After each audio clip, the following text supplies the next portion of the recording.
Bienvenido a YOLO Camotes, videos de temas de interés general. En un video anterior, les hablé de una anécdota que arroja una luz positiva en la personalidad del presidente Benito Juárez, donde pudimos ver un lado más personal del llamado Benemérito de las Américas.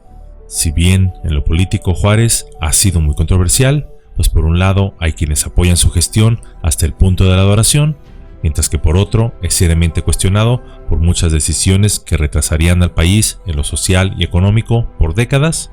Es en el aspecto personal donde quizá ambos bandos puedan aprender un poco, ya no de Juárez como político, sino como hombre. Hoy deseo traerles, como lo mencioné en aquella cápsula, otra anécdota de este personaje clave en la historia nacional. Es por eso que YOLO Camotes tiene el placer de traerles el día de hoy una anécdota positiva del presidente Benito Juárez, los ángeles y demonios de la tierra. El 19 de enero de 1858, en Guanajuato, Juárez se haría cargo del poder ejecutivo apoyado por una coalición de 9 estados, los cuales eran minoría. Entre ellos estaba Veracruz, donde gobernaba el político liberal Manuel Gutiérrez Zamora, el cual, dándose cuenta de las dificultades enfrentadas por el nuevo presidente para gobernar, lo invitó a trasladar los poderes federales a esa entidad. Juárez aceptó con la esperanza a dar tiempo para que arribara la ayuda en dinero, especie y hombres de los Estados Unidos, por lo que arribó al puerto de Veracruz el 4 de mayo de ese mismo año. Antes de asumir la gubernatura, Gutiérrez Zamora había sido un próspero comerciante, el cual era propietario de una gran casona, amplia y hermosa, la cual era su domicilio particular. Y fue en esta donde se dispuso a alojar al primer mandatario así como a sus ministros, quienes llegaron por la noche cuando ya los sirvientes de la misma se habían retirado. La mejor habitación le había sido ofrecida a Juárez, pero este la cambió por la de Melchor Ocampo, ya que Juárez prefería la habitación que estuviera más cerca del baño. Entre la servidumbre de la casa había una joven oaxaqueña de nombre Dolores, a la que le emocionaba saber que el famoso paisano suyo, nada menos que don Benito Juárez, licenciado y presidente de México, iba a permanecer alojado ahí. Tomando en cuenta que Manuel Gutiérrez Zamora era criollo, alto, fuerte, de ojos claros, con una barba y cabellos rubios, la inocente dama supuso que por fuerza el presidente tendría que ser también un hombre guapo y alto. Al día siguiente, Juárez se levantó muy temprano y rápidamente corrió como una liebre hacia el cuarto de baño. Al terminar sus necesidades, se percató que no había agua, así que dio unas palmadas, lo cual era una señal habitual en aquella época en las grandes casas para llamar al personal de servicio, y en la que acudió Dolores, que al verlo, siendo indígena, de baja estatura y además físicamente no muy agraciado, de mal modo, le preguntó: «¿Qué es lo que quiere?» «Señorita, deme por favor agua para asearme», le diría don Benito. «Oh, pues espérese. Vaya con el indio tan exigente y tan aseado. Me parece que primero debo atender al que tiene derecho de ser atendido primero», replicaría la sirvienta, mirando hacia la habitación ocupada por Melchor Ocampo, pero que ella pensaba ocupaba el presidente. Juárez, sin decir nada, se retiró a su cuarto, pero a los 15 minutos tuvo que ir de nueva cuenta al baño, por lo que volvió a palmear para solicitar agua. Una vez más se presentaría Dolores, poniéndose a rezongar aún más enojada que antes. «Ah, pero qué oler del indio este. Ya le dije que primero hay que servirle el que de veras es importante. Yo no soy su sirvienta. Y últimamente, si tanto puro tiene, vaya usted mismo por el agua. Al final del corredor está la llave». «Gracias, señorita», le contestaría Juárez, y sin mediar más palabra, tomaría una cubeta e iría por agua, mientras Dolores se marchaba echando pestes. «Estos indios en puestos de mando son latosos como ellos solos». Al acercarse la hora del desayuno, Dolores se pondría sus mejores ropas. Se moría de ganas de conocer al presidente Juárez.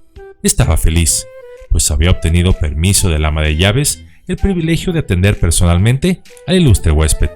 Cada que Dolores veía a algún huésped bien vestido y en especial de piel blanca, güero y alto, se deshacía en atenciones, por si acaso se trataba del primer mandatario.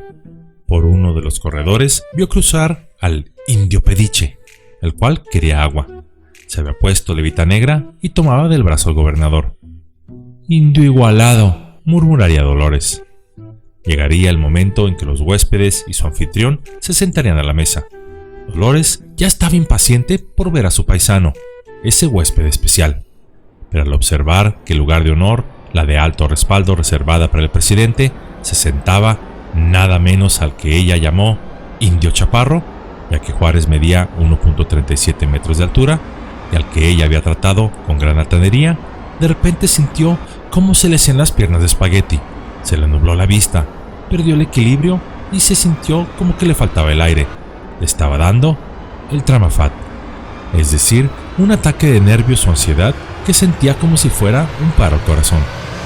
Dolores estaba segura de que algo terrible le iba a ocurrir, y más cuando Juárez le sonrió con una de esas sonrisas de «Hey baby, ya sé lo que hiciste el verano pasado», por lo que la muchacha sintió que era la muerte misma quien en realidad le sonreía, por lo que rompió enseguida a llorar y se postró en el suelo, agarrándose los cabellos en espera de lo peor.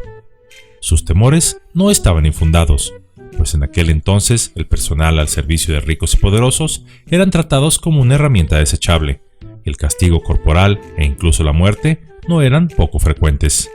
Enseguida, Juárez se levantó de su silla, caminó lentamente hacia donde estaba ella.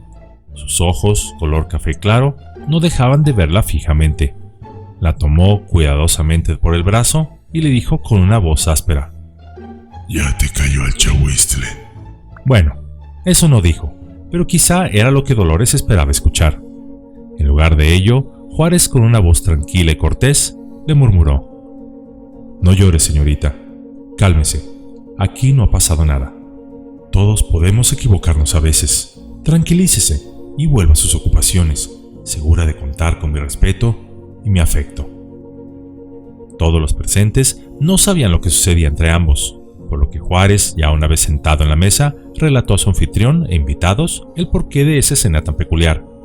El presidente Juárez se rió mucho de aquello, incluso halagando a Dolores, pues dio fe de que ella estaba siempre presta afuera de las habitaciones de la que ella consideraba era el presidente, lista para servirle aun cuando la habitación hubiera sido la equivocada. Gracias a la recomendación de Juárez, el cual fácilmente pudo haber tomado venganza de la dama que lo humilló, pero decidió no hacerlo y por el contrario, ver un lado chistoso a todo lo sucedido, Dolores sería conservada al servicio del gobernador por el resto de su vida, y donde siempre se destacaría por ser una excelente servidora. Y así fue Juárez, un hombre de contrastes, donde por un lado cometió actos públicos muy cuestionables y traicioneros, pero por otro, en su vida personal, daba muestras de una gran humildad y sencillez. El verdadero Juárez quizá nunca lleguemos a conocerlo realmente. El oficialista, que es enaltecido de manera exagerada, o el revisionista, que es puesto casi como un demonio con forma semihumana. Incluso hay quienes han insinuado que quizá padeció de personalidad múltiple, pero ello es tema para otra cápsula. Lo importante de esta anécdota y de la vida de cualquier persona es que recordemos y emulemos los buenos ejemplos y aprendamos de los malos. Cada persona que camina en esta tierra es un maestro y un alumno. Cada ser humano es una persona iluminada, pero también puede ser tenebrosa. Muchos credos religiosos y algunas otras corrientes del pensamiento nos hablan de esta lucha interna entre el bien y el mal, y nos aconsejan que debemos aspirar a la perfección. Y cuando hablo de aspirar, me refiero a intentar serlo, porque al vivir como seres humanos tendremos muchos errores, por lo que no debemos ser inflexibles con nosotros mismos hasta el punto del quiebre. Pues finalmente, y aunque parezca que voy a contradecirme, la vida no se trata de ser perfectos, ni quedar bien con nadie, sino de aspirar, de intentar dar lo mejor de nosotros. Y es ahí precisamente donde reside esa perfección que las antiguas culturas nos aconsejaban ser. Lo he repetido en otras cápsulas y es posible que mucho les canse, pero la moraleja de esta historia sigue siendo universal a pesar del paso del tiempo, y es que todos somos buenos y malos, todos tenemos aciertos y cometemos errores, todos somos esos ángeles y demonios que habitan la tierra. Antiguas leyendas que se pierden en la historia nos dicen que el demonio o demonios en realidad no tenían poder por sí mismos, tan solo podían tentarnos a cometer el mal, y somos nosotros los que escogemos por voluntad propia qué aspecto queremos cultivar, al cual deseamos dar más poder.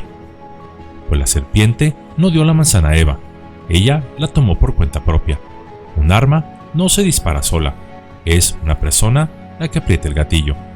Una casa con una puerta abierta no se roba a sí misma, es el ladrón el que decide ingresar a ella. El mal tan solo puede existir cuando haya quien le dé vida. Así también, un libro no da sabiduría por sí mismo.